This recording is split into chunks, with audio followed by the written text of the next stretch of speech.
So Pawan Kalyan గారు పిఠాపురంలో మమ్మల్ని పనిచేయమన్నారు.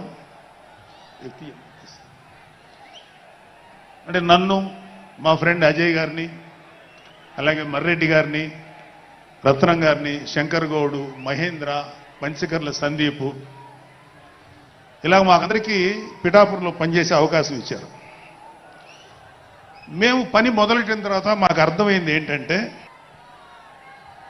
పవన్ కళ్యాణ్ గారికి ఆల్రెడీ ఇక్కడ విజయం ఖరారైంది. మనం ఓన్లీ పని చేస్తున్నట్టుగా ఉండడమే తప్ప మనం కొత్తగా చేయాల్సిన పని ఏమీ లేదు అని చెప్పి నాకు అర్థమైంది. నాకే కాదు మా అందరికీ అర్థమైంది. సో మేము దీన్ని ఎంత గొప్ప అదృష్టంగా తీసుకుంటున్నామంటే, పవన్ కళ్యాణ్ గారు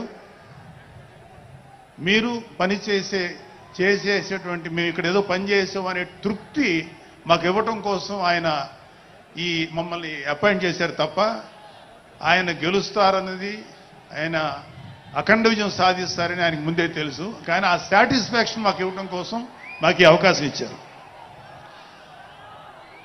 అయితే అది మా అదృష్టంగానే ఫీల్ అవుతున్నాం. చంద్రుడికో నూలు పోగులాగా ఆయన పడిన కష్టానికి ఒక చిన్న పని చేసామనే తృప్తి అయితే మాత్రం మాకు నిజంగానే ఉంది.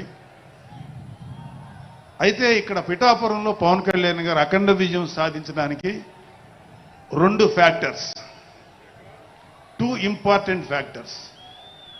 ఒకటి మన ప్రెసిడెంట్ జనసేనాని పవన్ కళ్యాణ్ గారు అయితే, రెండో ఫ్యాక్టర్, నాటి వ్యక్తి ఫ్యాక్టర్, పిఠాపురం జన సైనికులు, పిఠాపురం పౌరులు, పిఠాపురం ఓటర్స్.